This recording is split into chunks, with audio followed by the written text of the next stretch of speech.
Olá, tudo bem? Eu sou a Aline Eidt, especialista em saúde e desenvolvimento do adolescente. É a puberdade, né? Aquela fase em que ocorre a transformação do corpo, que existem inúmeras transformações hormonais, fisiológicas, onde o indivíduo está deixando de ser criança e caminhando para a fase adulta. E o corpo ali, o comportamento dá sinais dessa fase aí, dessas mudanças e alterações. Se você percebeu que de repente você colocou para dormir uma criança e saiu do quarto do seu filho, um menino com uma voz grossa, uma menina mais alta, com comportamentos diferentes, posso te dizer que você está bem-vindo à puberdade. Inclusive, o estirão de crescimento é um dos primeiros sinais, né?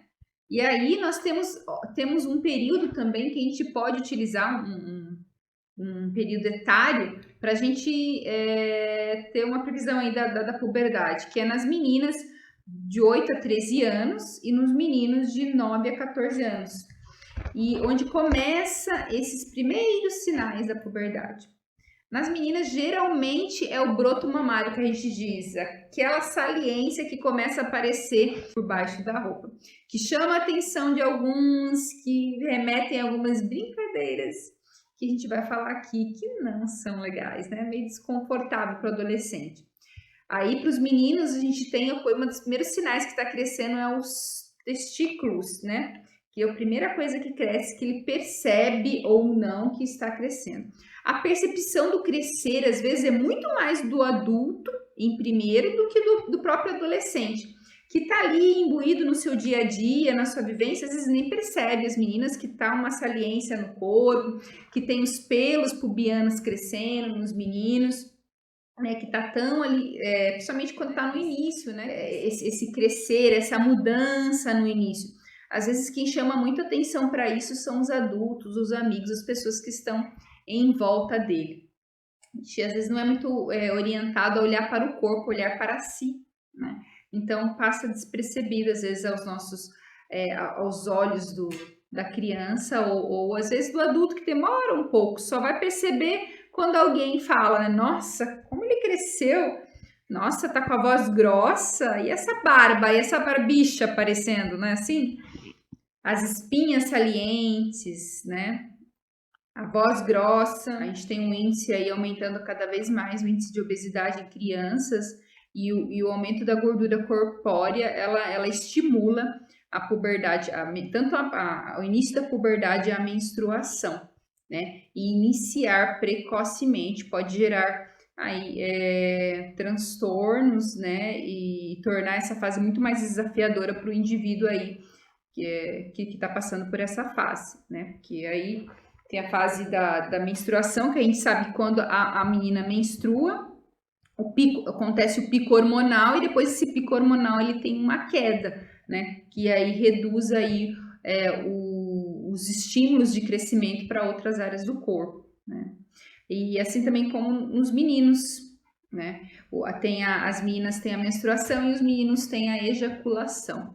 É importante lembrar porque às vezes os meninos têm a ejaculação noturna e às vezes os pais desconhecem essa situação, ou os filhos não são orientados e ficam assustados com aquela situação, né? O que está acontecendo? A gente às vezes é preparada para acolher a menina que menstruou, né? Acorda, né, menstruada, mas ir para acolher, orientar esse rapaz aí com relação a isso é importante. Você tá aí.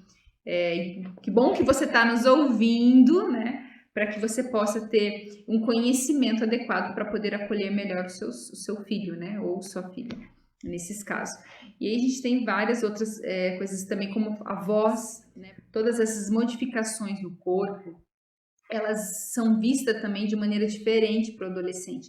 Toda essa transformação está conectada com o desenvolvimento cognitivo da criança, né? Então ela dorme criança e acorda com um corpo mais desenvolvido, o corpo vai se desenvolvendo, mas muitas vezes o cognitivo dela ainda está como criança.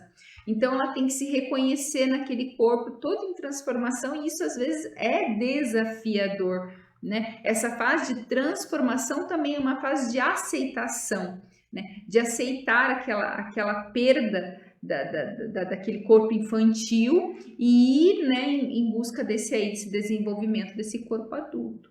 Então, é brincar ou fazer referências ao corpo do adolescente, nós especialistas consideramos isso como um desrespeito, ou porque o adolescente está numa fase de descoberta, de conhecimento e muitas vezes está assustado com essas mudanças. Então, quando alguém brinca com o seu corpo, faz brincadeiras com as mamas que estão com a amostra, com a voz que alterou, né, o cheiro, né, o odor, os pelos pelo corpo, nas axilas, as espinhas, a barba, né, surgindo. Então, tudo isso às vezes incomoda e faz com que o adolescente se isole mais desse mundo adulto, né, porque ele ainda está tentando lidar com tudo isso. Os adolescentes têm mania de se comparar com o outro, né? Então, além de ter essa diferença entre o indivíduo, a menina e o menino, também tem diferença de cada ser humano, né? Às vezes uma menina desenvolve o seio maior ou num tempo diferente da outra, né? Porque uma já tem que você não tem, que você não vai ter, né? Eu recebo muitas dúvidas, nossa, minha mãe tem um seio grandes, minha amiga já está aparecendo e o meu ainda nem desenvolveu, preocupada com o seu corpo, né? Então tem que tomar cuidado com essa comparação.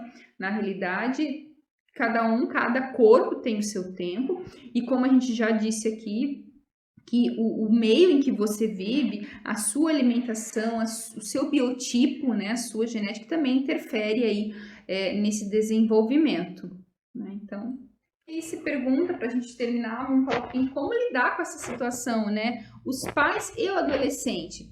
Os pais, a gente orienta sempre os pais que estejam atentos a essa mudança do corpo dos filhos, para que auxilie eles nesse momento com um porto seguro, para uma fala de orientativa, de acolhimento, evite, né, que essas brincadeiras pejorativas. Eu sei que eles falam, a gente só quer quebrar o gelo e tal, mas não é. Eu gosto daquela frase assim, ó, se a sua brincadeira não fez o outro sorrir, fez o outro ficar triste, então não foi brincadeira, é um desrespeito, né?